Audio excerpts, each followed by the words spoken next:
World news के sponsor हैं स्वागत, अदरक, लहसुन और मसाले 100% प्योर एंड हाइजीनिक।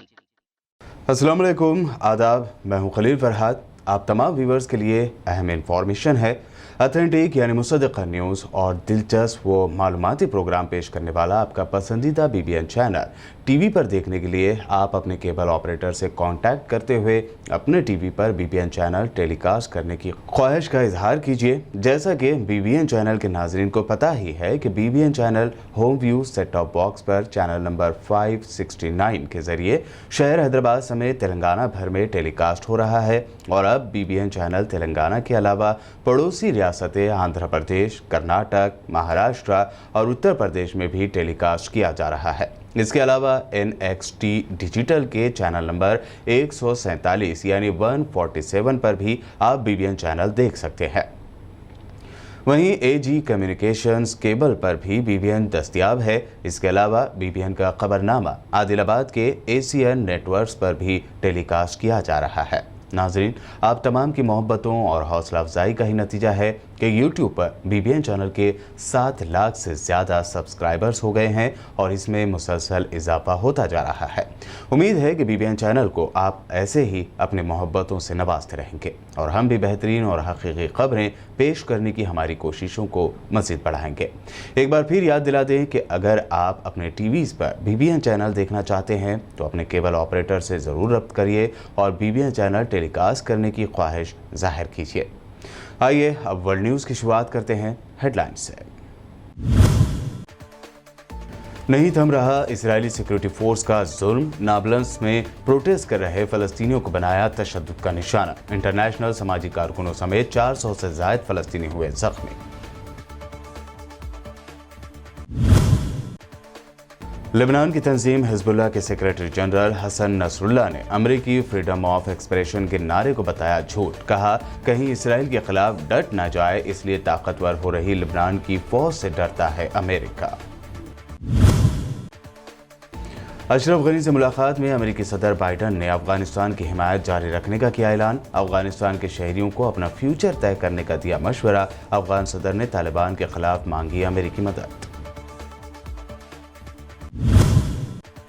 कोविड-19 के तमाम वेरिएंट के खिलाफ असरदार है कोवैक्सीन और कोविशील्ड, हुकूमत का बयान। डेल्टा प्लस वेरिएंट के खिलाफ असर का पता लगाने के लिए जारी है टेस्ट।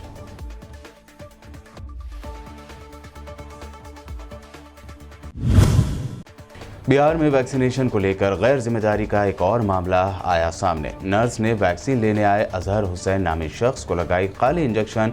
मामला सामने आने के बाद चली गई नर्स की ड्यूटी।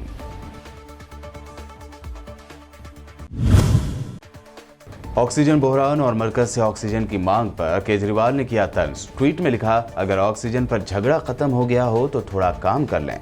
कोरोना के खिलाफ मिलकर लड़ने की थी मोदी सरकार को सलाह।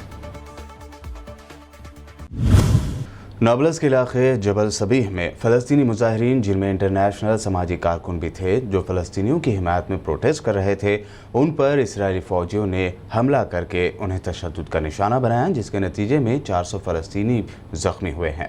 रिपोर्टों में बताया गया है कि सियोनी फ़ौजियों ने पुरअमन फ़लस्तीनियों के खिलाफ आंसू गैस के शेल दागे और रबर की गोलियाँ भी बरसाई। मकबूजा फ़लस्तीन के इलाकों में गुज़िश्ता चंद हफ्तों से सूरत हाल कशीदा है और सियोनी फ़ौजियों और गासिबों के साथ फ़लस्तीनी नौजवानों की झड़पों में शिद्दत पैदा हो गई है। इससे पहले मस्जिद अक्सा और मकबूजा बैतुल मुक़द्दस के महल्ले शेख जर्राह पर सियोनियों के हमलों पर फ़लस्तीन के मज़ाहमती ग्रोहों ने रद्दअमल ज़ाहिर करते हुए इसराइली अहदाफ पर सैकड़ों रॉकेट दागे थे।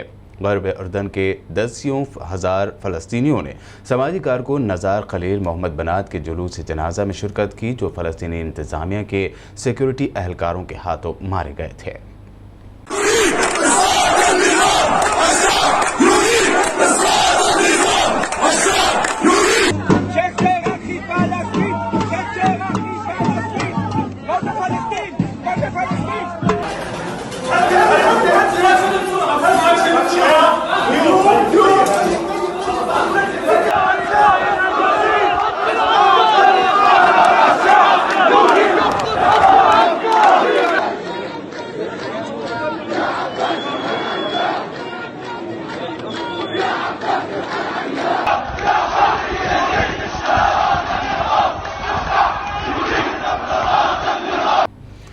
लेबनान की इस्लामी मज़ाहमती तहरीक हिज़्बुल्लाह के secretary general Sayyed Hassan Nasrallah ने कहा है कि मज़ाहमती महाज के मीडिया के ख़िलाफ़ अमेरिकी इक़दामात ने फ्रीडम ऑफ एक्सप्रेशन के उस नारे के झूठ को साबित कर दिया है। उन्होंने अपने खिताब में लेबनान के दाखिली और इलाक़ाई उमूर पर रोशनी डाली। हसन नसरुल्लाह ने कहा कि मज़ाहमती महाज की वेबसाइटों को ब्लॉक करने का अमेरिकी इक़दाम अमेरिकी हुकूमत के दावों के खोखला होने का सबूत है। हसन नसरुल्लाह ने दावा किया कि लेबनान की फ़ौज के ताकतवर हो जाने से अमेरिका खौफज़दा हो गया है। उन्होंने कहा कि अमेरिका को इस बात का खौफ है कि कहीं लेबनान की फ़ौज इतनी ताकतवर ना हो जाए कि इसराइल के ख़िलाफ़ डट जाए। अमेरिकी सदर जो बाइडन ने अफगानिस्तान के सदर अशरफ गनी से मुलाकात में कहा है कि अमेरिका अफगानिस्तान से अपनी हिमायत ख़त्म नहीं करेगा और उसे बरकरार रखेगा। बाइडन ने कहा कि अमेरिका और अफगानिस्तान के दरमियान शराकत दारी ख़त्म नहीं हो रही है, वो इसे बनाए रखेगा। उन्होंने कहा कि अफगानिस्तान के लिए अमेरिकी फ़ौज इकनॉमिक और पॉलिटिकल हिमायत जारी रखेगा। बाइडन के मुताबिक अफगानिस्तान के शहरियों को अपना फ्यूचर यानी मुस्तकबिल तय करना होगा कि वो क्या चाहते हैं। उन्होंने अफगानिस्तान में बिला वजह तशद्दुद को रोकने की अपील की, हालांकि उन्होंने एतराफ़ किया कि इसे रोक पाना बहुत मुश्किल होगा। दूसरी जानिब अफगान सदर अशरफ गनी ने कहा कि अफगान तनाज़े का हल फ़ौजी नहीं बल्कि सियासी है और तालिबान को चाहिए कि अफगान इंटर मज़ाकरात के ज़रिए जारी झड़पों को ख़त्म करें। उन्होंने अफगानिस्तान से अमेरिकी फ़ौजियों के इनखला का भी खैर मक़दम किया है। अफगानिस्तान के शुमाली सूबे कुंदूज में जारी लड़ाई के दौरान 28 अफराद हलाक और 300 के करीब शहरी जख्मी हो गए। ज़राए के मुताबिक अस्पताल के अहदेदारों ने बताया कि लड़ाई में आम शहरी भी मारे गए हैं। कुंदूज में कायम अस्पताल के सरबराह एहसानुल्लाह फाजली ने बताया कि पिछले 3 दिनों के दौरान मुकामी 2 अस्पतालों में 28 लाशें और 290 जख्मियों को लाया गया, जिनमें अक्सरियत बच्चों और ख़वातीन वहीं बुज़ुर्गों की भी है। उनका कहना था कि शहर में लड़ाई ताहाल जारी है और हलाकतों में मज़ीद इजाफे का खदशा है। रिपोर्ट के मुताबिक अफगानिस्तान भर में कशीदगी में इजाफा हुआ, लेकिन शुमाली अफगानिस्तान में हालात ज़्यादा ख़राब हैं, जहां तालिबान जंगजुओं की जानिब से कार्रवाइयों में इजाफा किया गया है, जबकि जनूबी इलाकों में उनको बड़ी हद तक कंट्रोल हासिल है। अमेरिकी अहदेदारों का कहना है कि अफगानिस्तान से अमेरिकी अफवाज का इनकलाब मुकम्मल होने के बाद भी सिफारतकारों की सिक्योरिटी के लिए लगभग 650 फ़ौजी मुतवक्का तौर पर अफगानिस्तान में तैनात रहेंगे। अमेरिकी एहलकारों का मजीद कहना था कि साथ ही काबुल एयरपोर्ट पर चंद सौ इजाफी अमेरिकी फ़ौजी मुमकिना तौर पर सितंबर तक मौजूद रहेंगे, ताकि आर्जी तौर पर तुर्की के फ़ौजियों की मदद की जा सके, जब तक कि वहाँ बाज़ाब्ता तौर पर तुर्की की सरपरस्ती में सिक्योरिटी का निज़ाम कायम नहीं हो जाता। यूरोपीय ममालिक में तशद्दुद और हमलों के वाक़यात में इन दिनों इजाफा देखने को मिल रहा है। अब जर्मनी के जनूबी इलाके में एक चाकू बरदार शख्स ने हमला करके 3 शहरियों को हलाक और मुतअद्दिद को ज़ख्मी कर दिया। ज़राए के मुताबिक जर्मनी के जनूबी शहर वोवर्सबर्ग में एक शख्स ने राह चलते अफराद पर चाकू से हमला किया, जिसके नतीजे में मुतअद्दिद ज़ख्मी हो गए। पुलिस के मुताबिक हमले में मुतअद्दिद अफराद ज़ख्मी भी हुए हैं, जिनमें से 3 शहरी ज़ख्मों की ताब ना लाते हुए हलाक हो गए, जबकि चंद की हालत तशवीशनाक है। इस हमले का वीडियो सोशल मीडिया पर तेजी से वायरल हो रहा है।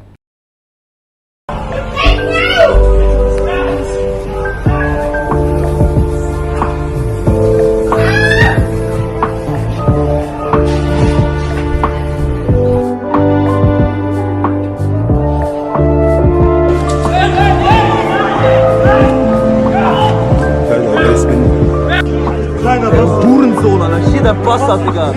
Schwanz, Digga. Der hat die Frau. अफ्रीकी मुल्क माली के बोनी गांव में माली सिक्योरिटी फोर्सेस की मुतादिद चौकियों पर बैक वक्त हुए दहशतगर्दाना हमले में 6 फौजी हलाक और मुतादिद जख्मी हो गए। माली की फ़ौज की जानिब से दी गई जानकारी के मुताबिक एक और वाक़े में शुमाली गाँव इलाके के अचागड़ा गाँव के करीब फॉरवर्ड ऑपरेटिंग बेस से एक धमाका खैज मवाद से भरी कार टकरा गई, जिसके नतीजे में कम से कम 13 अमन फौजी जख्मी हो गए। जख्मी अमन फौजियों में से बेशतर जर्मन फौजी बताए गए हैं।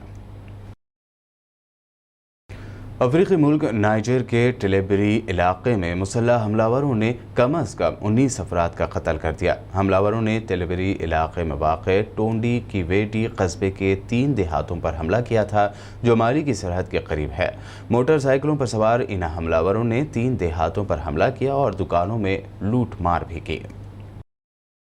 ईरान की supreme leader Ayatollah Ali Khamenei ने मुल्क में तैयार करदा कोव ईरान वैक्सीन लगवा ली है। उनका कहना था कि कोरोना वायरस की गैर मुल्की वैक्सीन लगवाने में वो दिलचस्पी नहीं रखते थे और ईरान में तैयार करदा वैक्सीन लगवाना एक कौमी एजाज़ की बात है। ईरानी दवासाज कंपनी शिफा फार्मेड ने कोव ईरान बरकत वैक्सीन गुज़िश्ता साल दिसंबर से शुरू किए गए मेडिकल टेस्ट के बाद तैयार की है। ईरानी हुकाम ने यह वैक्सीन लगाने की मंजूरी गुज़िश्ता हफ्ते दी थी। ईरान ने इस वैक्सीन की अफादियत से मुताल्लिक़ आदाद व शुमार तो शाये नहीं किए, लेकिन ये दावा किया है कि ईरानी वैक्सीन कोरोना वायरस पर 50% यानी 85% तक असरदार है। कोरोना वायरस कहां से फैला, इसको लेकर अमेरिका और चीन के दरमियान इल्ज़ामात का दौर जारी है। ऐसे में अब एक नई रिपोर्ट में इंकशाफ हुआ है कि चीन में सरकारी रिकॉर्ड में मौजूद तारीख से कहीं पहले लोग कोविड-19 की वबा से मुतासर हो चुके होंगे। PLOS पैथोलॉजीज मैगजीन में शाया होने वाली एक यूनिवर्सिटी की रिपोर्ट के अंदाजे के मुताबिक SARS-CoV-2 साल 2019 के अक्टूबर की शुरुआत से नवंबर के दरमियान में ही सामने आ चुका होगा। चीन ने सरकारी सतह पर कोरोना वायरस के फैलने की जो तारीख दर्ज कर रखी है वो वुहान शहर में दिसंबर 2019 की शुरुआत की है, जिसका ताल्लुक होनान में गोश्त और मछली के बाजार से बताया जाता है। ताहम माहिरीन ये कहते रहे हैं कि इस बाजार तक वायरस के पहुंचने से पहले ही ये वायरस लोगों में फैलने लगा था और लोग इससे मुतासिर होना शुरू हो गए थे। इससे पहले एक और रिपोर्ट में इस बात का इंकशाफ हुआ था कि चीन से पहला कोरोना वायरस अमेरिका में मौजूद था। वर्ल्ड न्यूज़ में वक्त हुआ है एक शॉर्ट ब्रेक का। ब्रेक के बाद जल्द लौटेंगे और देखेंगे अहम नेशनल न्यूज़।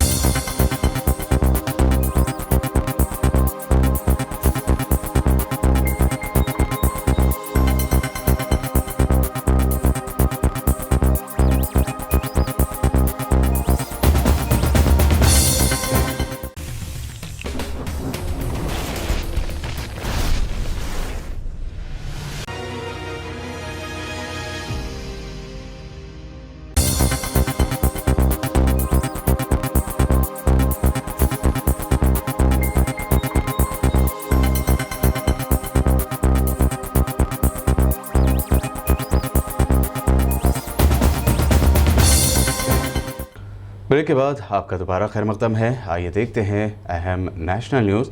कोविड-19 के दोनों वैक्सीन कोविशील्ड और कोवैक्सीन को हुकूमत ने कोरोना के तमाम वेरिएंट के खिलाफ असरदार बताया है। हालांकि हुकूमत ने वाज़ेह किया है कि भारत के डेल्टा वेरिएंट के खिलाफ इसके असर का पता लगाने के लिए टेस्ट चल रहे हैं। हुकूमत ने ये जानकारी दी है। बता दें कि डेल्टा प्लस वेरिएंट के मामले सामने आने से तशवीश बढ़ गई है। अंदेशा जाहिर किया जा रहा है कि डेल्टा प्लस से मुल्क में कोरोना की तीसरी लहर आ सकती है। कोरोना वायरस वबा के चारों वेरिएंट अल्फा, बीटा, गामा और डेल्टा तशवीश वाले वेरिएंट है। Delta plus variant delta variant से ही जुड़ा है। ये भी वेरिएंट ऑफ कंसर्न है। Indian council of medical research के डायरेक्टर जनरल बलराम भार्गव ने प्रेस कॉन्फ्रेंस करते हुए कहा कि दोनों वैक्सीन कोविशील्ड और कोवैक्सीन SARS-CoV-2 को 2 के अल्फा, बीटा, गामा और डेल्टा वेरिएंट के खिलाफ काम करते हैं। मुल्क में कोरोना वायरस की तीसरी लहर का अंदेशा जाहिर किया जा रहा है। तेलंगाना समेत कई रियासतों में तीसरी लहर को लेकर तैयारियां भी शुरू कर दी गई हैं। इस दरमियान एम्स दिल्ली के डायरेक्टर रणदीप सिंह गुलेरिया ने हफ्ते को एक टीवी चैनल को दिए इंटरव्यू में कहा कि कोविड की तीसरी लहर यानी थर्ड वेव दूसरी लहर के मुकाबले खतरनाक नहीं होगी। बता दें कि दूसरी लहर में कोरोना के रोज़ाना आने वाले नए केसेस 4 लाख से ऊपर पहुंच गए थे और महलूकीन की तादाद में भी खतरनाक हद तक इजाफा हुआ था। हालांकि उन्होंने वायरस और उसके वेरिएंट को कम तर समझने के खिलाफ खबरदार भी किया है। खासकर ज़्यादा खतरनाक वेरिएंट के मामले में एम्स डायरेक्टर ने कहा कि हमें तीसरी लहर यानी थर्ड वेव से निपटने के लिए दूसरी लहर से सीखने की ज़रूरत है। तीसरी लहर दूसरी लहर के मुकाबले में ज़्यादा खतरनाक होगी या नहीं, इस पर बहुत बहस चल रही है, लेकिन मेरा मानना है कि बाद की लहर यानी तीसरी लहर दूसरी लहर जितनी खतरनाक नहीं होगी। बिहार में कोरोना वैक्सीनेशन को लेकर इंतहाई गैर जिम्मेदारी के मामले बढ़ते जा रहे हैं। अब नया मामला सामने आया है जहां नर्स ने एक शख्स को खाली इंजेक्शन लगा दिया। अब इस मामले में हेल्थ डिपार्टमेंट ने सख्त कार्रवाई की है। हेल्थ डिपार्टमेंट ने नर्स चंदा देवी को ड्यूटी से हटा दिया है और उनसे इस मामले पर सफाई मांगी है। नर्स चंदा देवी ने डिपार्टमेंट को बताया कि ये उनकी भूल थी। बता दें कि ये पूरा वाकया ब्रह्मनपुर में वाक़ एक वैक्सीनेशन सेंटर पर सामने आया था। जिस शख्स को खाली इंजेक्शन लगाया गया उसका नाम अजहर हुसैन बताया गया है, जिसे अब डिपार्टमेंट की जानिब से फिर से वैक्सीन का पहला डोज दिया जाएगा। अजहर हुसैन को टीका लगाने का वीडियो रिकॉर्ड किया जा रहा था, जिसमें साफ तौर पर देखा जा सकता है कि वैक्सीन देने वाली खातून नर्स पैकेट से इंजेक्शन निकाल रही है और यही खाली इंजेक्शन अजहर हुसैन को लगा रही है, जबकि इंजेक्शन में वैक्सीन इंजेक्ट नहीं की गई। फेक वैक्सीन का शिकार होने वाली तृणमूल कांग्रेस की एमपी और एक्ट्रेस मिमी चक्रवर्ती बीमार पड़ गई हैं। 4 दिन पहले ही उन्हें एक फर्जी कैंप में कोरोना की फेक वैक्सीन लगाई गई थी। इस मामले की जांच के लिए एसआईटी बना दी गई है। साथ ही मुलजिम को भी गिरफ्तार कर लिया गया है। मीडिया रिपोर्ट के मुताबिक मिमी चक्रवर्ती ने तबीयत खराब होने के बाद आज सुबह अपने घर डॉक्टर को बुलाया। उनके पेट में तेज दर्द था और लगातार पसीना आ रहा था। उन्हें अस्पताल में एडमिट होने की सलाह दी गई है, लेकिन फिलहाल उन्होंने एडमिट होने से मना कर दिया और घर पर ही इलाज करवा रही हैं। दिल्ली के सीएम अरविंद केजरीवाल ने कोरोना वायरस की दूसरी लहर के दौरान मुल्क भर के अस्पतालों में ऑक्सीजन बहरान और मरकज से ऑक्सीजन की मांग पर आई हालिया रिपोर्ट पर तंज किया है। उन्होंने कहा है कि अगर ऑक्सीजन पर झगड़ा खत्म हो गया हो तो थोड़ा काम कर लें। केजरीवाल ने आज किए गए अपने ट्वीट में लिखा कि ऑक्सीजन पर झगड़ा खत्म हो गया हो तो थोड़ा सा काम कर ले। आइए मिलकर ऐसा बंदोबस्त करते हैं कि थर्ड वेव में किसी को ऑक्सीजन की कमी ना हो। दूसरी लहर में लोगों को ऑक्सीजन की ज़बरदस्त कमी हुई थी। अब तीसरी लहर में ऐसा ना हो। आपस में लड़ेंगे तो कोरोना जीत जाएगा, मिलकर लड़ेंगे तो देश जीतेगा। यूपी के अयोध्या में विजन डॉक्यूमेंट को लेकर पीएम मोदी ने यूपी के सीएम योगी आदित्यनाथ, दोनों डिप्टी सीएम केशव प्रसाद मौर्य और दिनेश शर्मा समेत दीगर ओहदेदारों से वीडियो कॉन्फ्रेंसिंग के जरिए बातचीत की। करीब 1.5 घंटे तक चली इस मीटिंग में मोदी के सामने अयोध्या की तरक्की के लिए किए जाने वाले कामों का विजन डॉक्यूमेंट रखा गया। बता दें कि अगले साल यूपी में असेंबली इलेक्शन होना है। ऐसे में बीजेपी ने अभी से इलेक्शन की तैयारियों का सिलसिला शुरू कर दिया है और इस मीटिंग को भी अगले असेंबली इलेक्शन की तैयारियों से जोड़कर देखा जा रहा है। 26 जून को दिल्ली की सरहदों पर किसान आंदोलन के 7 महीने पूरे होने पर किसान मोर्चा ने मुल्क भर में राजभवन मार्च का ऐलान किया है। इस दौरान एहतजाजी किसान अपना मेमोरेंडम गवर्नर, लेफ्टिनेंट गवर्नर्स के जरिए सदर जमहूरिया को देंगे। किसान मोर्चा ने इस मार्च का नाम खेती बचाओ जमहूरियत बचाओ दिन रखा है। यह एहतजाजी मार्च मुल्क में इमरजेंसी लागू होने की 46वीं बरसी के एक दिन बाद मुनक्कद किया गया। इस दरमियान राकेश टिकैत ने ऐलान किया है कि वो दिल्ली के एलजी के घर पर ट्रैक्टर लेकर नहीं जाएंगे। इस दौरान राकेश टिकैत ने जम्मू और कश्मीर से आर्टिकल 370 हटाने के फैसले पर बड़ा बयान देते हुए इस फैसले को सही करार दिया। हालांकि उन्होंने कहा कि वहां के किसानों को, आम जनता को नुकसान हुआ है क्योंकि 370 हटने के बाद उन्हें पैकेज भी नहीं मिल रहा है। इस दौरान राकेश टिकैत की गिरफ्तारी की खबरें सामने आई हैं, जिसे खुद राकेश टिकैत ने ट्वीट करके गलत बताया। उन्होंने लिखा कि मेरी गिरफ्तारी की खबरें सिर्फ अफवाह हैं, मैं गाजीपुर बॉर्डर पर हूं, सब मामूल के मुताबिक है। इस दरमियान कांग्रेस कायद राहुल गांधी ने मरकज की मोदी सरकार के तीनों ज़रई क़वानीन के खिलाफ किसान आंदोलन के 7 महीने पूरे होने पर आज हफ्ते को कहा कि उनकी पार्टी इन सत्याग्रह करने वाले किसानों के साथ खड़ी है। राहुल गांधी ने ट्वीट किया कि सीधी सीधी बात है, हम सत्याग्रही किसानों के साथ है। इसी के साथ उन्होंने #फार्मर्स प्रोटेस्ट लिखा है। महाराष्ट्र के farmer home minister Anil Deshmukh के नागपुर वाक़ रिहाइशगाह पर इन्फोर्समेंट डायरेक्टोरेट ने रेड करते हुए अनिल देशमुख के पीए कुंदन शिंदे और पीएस संजीव पांडे को गिरफ्तार कर लिया है। कल देर रात दोनों का मेडिकल भी कराया गया, जबकि दोनों को आज सुबह कोर्ट में पेश किया गया। बता दें कि मुंबई के former police commissioner Paramvir Singh ने जिस तरह से वज़ीर आला उद्धव ठाकरे को लेटर लिखकर उस वक्त के होम मिनिस्टर अनिल देशमुख पर संगीन इल्जामात आयद किए थे, इसके बाद से मुसलसल महाराष्ट्र की सियासत में सरगर्मी तेज हो गई है। दूसरी जानिब अनिल देशमुख के वकील ने एक दरख्वास्त के साथ ईडी ऑफिस पहुंचकर अनिल देशमुख को ईडी के सामने हाजिर होने के लिए अगली तारीख की मांग की है। ईडी ने आज ही उन्हें पेश होने को कहा था। Oil marketing company Indian oil corporation के मुताबिक पेट्रोल की कीमत में आज 35 पैसे जबकि डीजल की कीमत में 37 पैसे का इजाफा किया गया। जून में अब तक पेट्रोल की कीमत में ₹3.88 जबकि डीजल की कीमत में ₹3.50 का इजाफा हुआ है। इससे पहले पिछले महीने मई में पेट्रोल ₹3.83 जबकि डीजल ₹4.42 महंगा हुआ था। पिछले 50 दिनों के दौरान अगर देखा जाए तो पेट्रोल और डीजल की कीमतों में करीब 7-7 रुपए का इजाफा हुआ है। आज बढ़ी हुई कीमतों के बाद हैदराबाद में पेट्रोल की कीमत 101 रुपये 96 पैसे फी लीटर, जबकि डीजल की कीमत 96 रुपये 63 पैसे फी लीटर रिकॉर्ड की गई। और अब आखिर में हेडलाइंस पर एक और नजर। नहीं थम रहा इजरायली सिक्योरिटी फोर्स का जुल्म, नाबलंस में प्रोटेस्ट कर रहे फलस्तीनियों को बनाया तशद्दुद का निशाना। इंटरनेशनल समाजी कारकुनों समेत 400 से ज्यादा फलस्तीनी हुए जख्मी।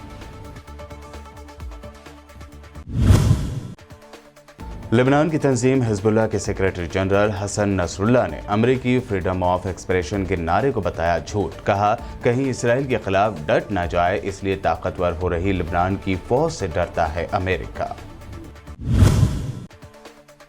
अशरफ गनी से मुलाकात में अमेरिकी सदर बाइडन ने अफगानिस्तान की हिमायत जारी रखने का किया ऐलान। अफगानिस्तान के शहरियों को अपना फ्यूचर तय करने का दिया मशवरा। अफगान सदर ने तालिबान के खिलाफ मांगी अमेरिकी मदद।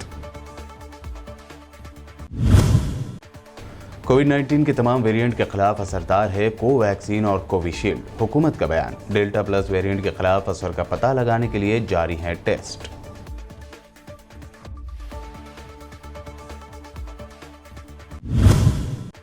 बिहार में वैक्सीनेशन को लेकर गैर जिम्मेदारी का एक और मामला आया सामने। नर्स ने वैक्सीन लेने आए अजहर हुसैन नामी शख्स को लगाई खाली इंजेक्शन। मामला सामने आने के बाद चली गई नर्स की ड्यूटी।